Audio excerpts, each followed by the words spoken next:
एक कदम शिक्षा की ओर, इस नारे के तहत साउथ दिल्ली के डेरा गांव में एफएलएम पब्लिक स्कूल के द्वारा एक नुक्कड़ नाटक कार्यक्रम का आयोजन कराया गया, जिसमें स्कूल में कोचिंग लेने वाली छात्राओं के द्वारा भी नुक्कड़ नाटक पेश किया गया। साथ ही आपको बता दें कि लाडली फाउंडेशन ने अस्मिता थिएटर्स के आर्टिस्ट को बुलाकर भी यहां पर लोगों को शिक्षा के प्रति जागरूक करने के लिए नुक्कड़ नाटक का आयोजन में भाग लिया। आपको तस्वीरें दिखा रहे हैं डेरा गांव की, जहां पर आप देख सकते हैं कि एफएलएम पब्लिक स्कूल के द्वारा इस नुक्कड़ नाटक का आयोजन कराया गया है, जिसमें कि यहां पर बेटी बचाओ बेटी पढ़ाओ के तहत और शिक्षा कितनी ज़रूरी है, इन सारी चीज़ों को समझाने के लिए इस नुक्कड़ नाटक का आयोजन किया गया।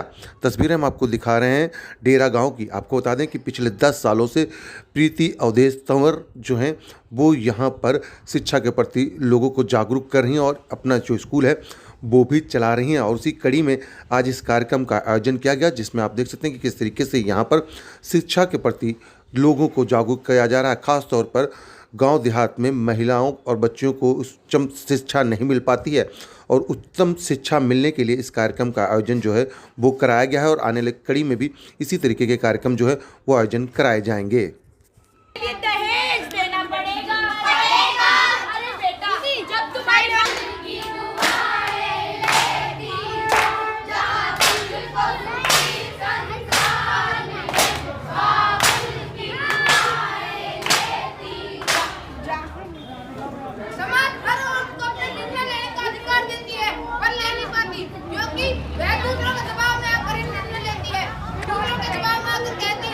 तो लास्ट बेर समझा तेरा आईआईटी में एडमिशन हो जाएगा, तेरा एम्स में एडमिशन हो जाएगा, तेरा डीयू के किसी हो सकता है वो सक्सेसफुल बन भी जाए, लेकिन आज जो हमारे पास करियर के दूसरे रास्ते हैं उन रास्तों को भी चुनना जरूरी है।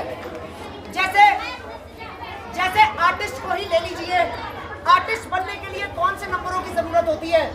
बाइक मॉडिफिकेशन हो, इंटीरियर डिजाइनर हो, फैशन डिजाइनर हो, शेफ हो, राइटर हो या फिर हमारी तरह एक्टर ही क्यों ना हो, जरूरी है कि हम अपने पैशन को चुने। पापा कहते हैं बड़ा नाम करेगा, बेटा हमारा नाम करेगा। अबे तेरा भाई 99% लाकर डीयू के सबसे अच्छे कॉलेज में एडमिशन लेगा, देख लियो। भाई मैं तो सोच रहा हूँ कैसे भी करके 12वीं कर लूँ एक बार, उसके बाद एक बढ़िया से म्यूजिकल स्कूल में जाऊंगा और वहाँ वायलिन सीखूंगा शाहरुख खान की तरह। वायलिन सीखूंगा, वायलिन सीखेगा ना तो रेड लाइट पर बैठकर वायलिन ही बजाता रहेगा सारे वायलिन सीखेगा।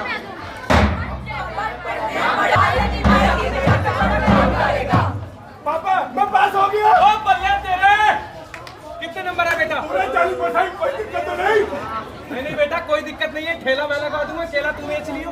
केले और मैं ढूंढ गई। पापा कहते हैं बड़ा नाम करेगा, अभी शायद आप लोगों ने भी नाटक किया, तो हम चाहेंगे कि आप सब लोग एक बार हमारे साथ हमारा ही गाना गाएं। तो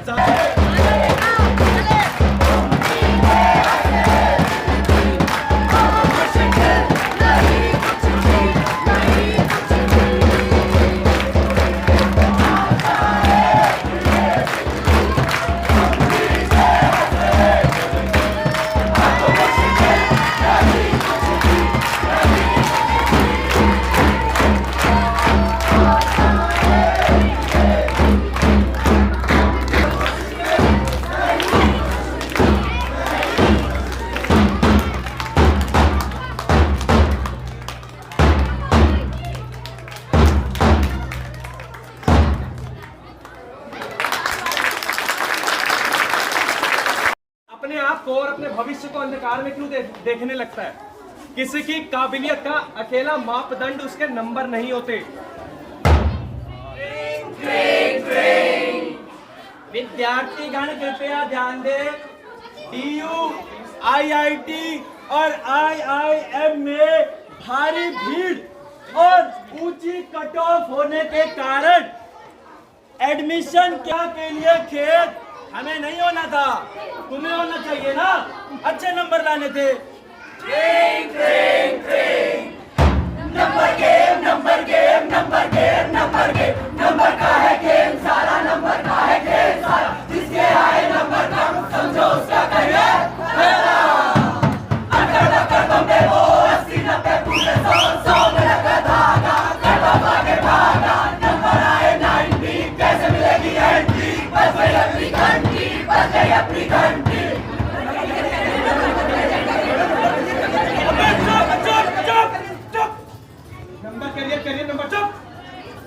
फ्यूचर को बनाना है, अच्छे नंबर लाना है, बड़े कॉलेज जाना है, बड़े कॉलेज जाना है, बड़े कॉलेज जाना है। बेटा आज इतना लेट कैसे हो गया? कोई एक्स्ट्रा क्लास थी क्या? नहीं पापा, मैं डांस की प्रैक्टिस कर रहा था। अच्छा, तो तू अब नचनिया बनेगा। जी चलना नाच कर दिखा तू। हाँ हाँ, नाच के दिखा, चल इधर आ।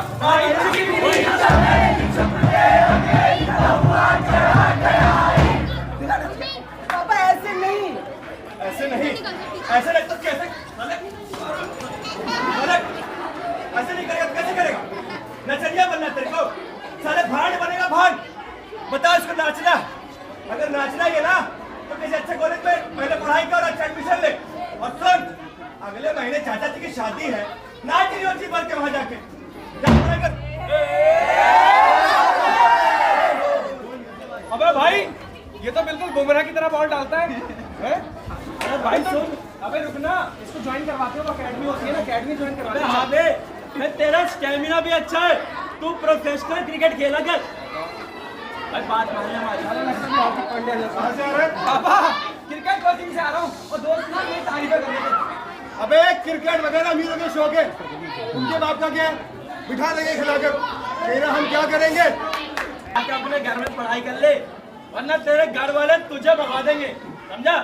भाग यहाँ से। कहाँ मटर गश्ती कर रहा था तू? तेरी टीचर का फोन आया था, पढ़ता लिखता नहीं है तू? अरे मम्मी, कुछ समझ में नहीं आता मुझे, जाने क्या पढ़ाती रहती है, किताब में जो लिखा है वही रटवाती रहती है। तू कम अकल है क्या? दिमाग लगाए तो समझ में आएगा ना। और ये पेचकस लेकर कहाँ जा रहा है? बिजली वाला बनेगा। अरे मैंने कल ना एडिसन की नई एक्सपेरिमेंट पढ़ी है, वही जा रहा हूँ करने। एडिशन तो आती नहीं है, एडिसन बनेगा। हमारे मोहल्ले में कौन जाता है एडिसन को? सब लच्छू के लौंडे को जानते हैं। 95% लाया था, 95। तेरे कितने आते हैं? 60%। जा यहाँ से अपने कमरे में और सुन, अपना बल्ब बंद करते जा। हाँ ठीक है, और सुन, वो बल्ब ना लच्छू के लौंडे नहीं क्या काम करेगा? बेटा, मेरा रिजल्ट कैसा लगा? क्या हुआ? ये तो कुछ बोल ही नहीं रहा। आप ही बताइए इसका रिजल्ट कैसा रहा? ये पास तो। पापा, मैंने आपसे पहले ही कहा था कि मुझसे पढ़ाई नहीं होती है पापा। मुझे होटल मैनेजमेंट का कोर्स करना है और कितने सारे शेफ हैं, प्रोफेशन के साथ अर्निंग भी करते हैं। अगर 2-4 पैसे कमाऊंगा तो घर में ही लाऊंगा ना। पापा एक मौका दो, इस बार आपको निराश नहीं करूंगा। मुझे लगता है कि माँ बाप होने के नाते हम दोनों से कोई ना कोई गलती हुई है। ये बचपन से मुझे बोलता रहा कि पापा मुझे शेफ बनना है, मुझे खाना बनाने का शौक है, मुझे होटल मैनेजमेंट का कोर्स करा दो। लेकिन मेरी गलती थी जो मैंने इसे इंजीनियरिंग में झोंक दिया। जब भी इसकी क्लास चल रही होती थी तो इसका मन करता था कि ये खाना बनाए। सारा दिन शेफ वाले चैनल उठाकर देखता रहता था। आज आप सभी लोगों से मेरा एक सवाल है, यहाँ पर जो बैठे हैं। हमारे स्कूल में बचपन से लेकर बड़े होने तक एक सब्जेक्ट होता है होम साइंस। होम साइंस होता है ना। आप लोगों में से कितने लड़कों ने होम साइंस सब्जेक्ट कभी लिया है? वो हाथ खड़ा करें प्लीज। यहाँ पर किसी ने नहीं ना? क्यों? क्योंकि हमें शर्म आती है, क्योंकि लोग हमें बोलते हैं कि तू खाना बनाएगा, सूप बनाना तो तुझे आता ही होगा, ब्रेड पर जैम लगानी आती है। ज्यादातर खाना बनाने वाले लोग मेल हैं, आदमी हैं। और आज मैं तुझसे वादा करता हूँ कि तू अब से जो करना चाहे कर सकता है, जैसे जीना चाहे जी सकता है। मैं अब तुझे कभी कुछ नहीं कहूँगा, कभी नहीं रोकूंगा। जा और जी ले अपनी जिंदगी। सुनो, हमारी बेटी ना 2 दिन से कमरे में बंद है, बाहर ही नहीं आ रही, रोती रहती है दिन भर, खाना भी नहीं खाया है उसने 2 दिन से। थोड़ी और मेहनत कर लेती तो अच्छे नंबर आ जाते। एंट्रेंस के चक्कर में बोर्ड एग्जाम पर भी ध्यान नहीं दिया, न इधर की रही न उधर की रही। कहा था ना मैंने उससे। सुनो ना, हम उसे बात करके देखते हैं। मेरे सारे दोस्तों का अच्छे कॉलेजेस में एडमिशन हो गया, कोई आईआईटी में गया तो किसी की इतनी अच्छी परसेंटेज आई कि उनका डीयू के बड़े बड़े कॉलेजेस में एडमिशन हो गया, और एक मैं कुछ नहीं कर पाई। ना इधर जितने सपने देखे थे सब 1 मिनट में चकनाचूर हो गए। मम्मी पापा कितने नाराज है मुझसे कितने दुखी है वो। मैं उनका कोई सपना पूरा नहीं कर पाई। I'm feeling like a useless person. मैं कुछ नहीं कर पाऊंगी, कुछ बेटा नहीं। तू परेशान क्यों हो रही है? इस बार नंबर नहीं आए तो क्या हुआ? अगली बार थोड़ी और मेहनत कर लेना। और सुन, तेरा जो मन करे ना तो वो करना। ये देख, जो तो हमने कपड़े पहने हैं वो किसी फैशन डिजाइनर ने बनाए हैं, किसी टॉपर ने थोड़ी बनाए हैं। और जो हम किताबें पढ़ते हैं वो भी तो किसी राइटर ने बनाई है। और तू तो मुझे अपना रोल मॉडल समझती है ना। देख, मैं भी जिंदगी में फेल हुआ था। एक छोटे से बिजनेस से शुरुआत की थी, कभी बढ़ता तो कभी वापस आ जाता। लेकिन देख, आज मैं तेरे सामने कामयाब खड़ा हूँ। आमतौर पर हम अपना मूल्यांकन कम ही करते हैं, अपनी सीमाओं के आधार पर करते हैं। हमें लगता है कि हम जिंदगी में कुछ नहीं कर सकते। क्यों? क्योंकि मेरे पास ये नहीं है, मेरे पास वो नहीं है, मेरा फेस, मेरी शक्ल अच्छी नहीं है, मेरी पर्सनैलिटी अच्छी नहीं है, मेरे पास पैसे नहीं है, या मेरे 90% नहीं आए तो मेरा डीयू के किसी बड़े कॉलेज में एडमिशन नहीं हो सकता। इसीलिए मैं अपनी जिंदगी में कुछ कर ही नहीं सकता। ऐसा हम लोग अक्सर सोच बैठते हैं, लेकिन ऐसा बिल्कुल नहीं है। हम अपनी जिंदगी में जो करना चाहे, जैसे करना चाहे कर सकते हैं। जैसे अपनी जिंदगी को जीना चाहे, जैसे अपनी जिंदगी को बनाना चाहे बना सकते हैं। जरूरत है तो हमें खुद पर भरोसा करने की, जरूरत है हमें अपने आप को एक मौका देने की, जरूरत है थोड़े से मोटिवेशन की। मैं ना बचपन से आर्टिस्ट बनना चाहता था। मेरे दिमाग में जो दुनिया थी ना वो रंगों से भरी हुई थी। मैं अपने हर लम्हे में, हर पल में रंग भरना चाहता था। लेकिन मेरे पापा चाहते थे कि मैं एमबीए करूं, बिजनेसमैन बनूं, या फिर किसी मल्टीनेशनल कंपनी में जाकर जॉब करूं। मेरे घर वालों से बनी नहीं इस बात पर, तो मैंने घर ही छोड़ दिया अपना। हाँ, शुरुआत में थोड़ी दिक्कत हुई, लेकिन मैं हताश नहीं हुआ। मैं घर से दिल्ली, अभी शायद आप लोगों ने भी नाटक किया, तो हम चाहेंगे कि आप सब लोग एक बार हमारे साथ हमारा ही गाना गाएं। तो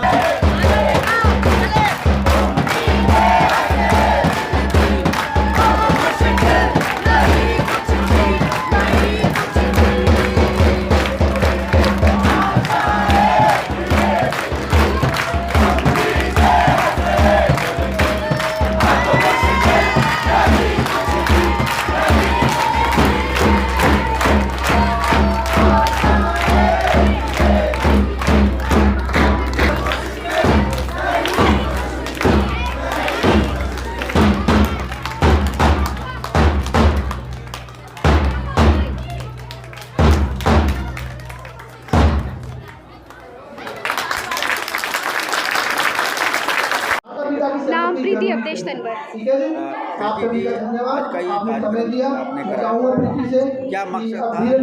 देखो, मैं अपना मकसद पहले भी बता चुकी। मेरा मकसद सिर्फ लोगों में एक अवेयरनेस फैलाना है, उनके अधिकारों को लेकर और उनके कर्तव्यों को लेकर। इसी वजह से ही मैंने शिक्षा को माध्यम बनाया और इसी मकसद को पूरा करने के लिए ही मैंने इस ट्रस्ट की शुरुआत की।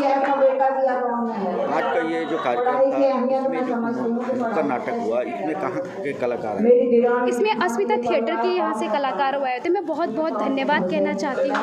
उन्होंने हर एक कहानी को यहाँ पर रिप्रेजेंट किया ताकि लोगों में उस चीज़ को लेकर अवेयरनेस आ सके। ये गांव ही चुनने का क्या मतलब? मैंने शुरुआत, मेरा ये गढ़ है, मैं यहाँ पे शादी करके आई, 10 साल मेरे को यहाँ हो गए हैं।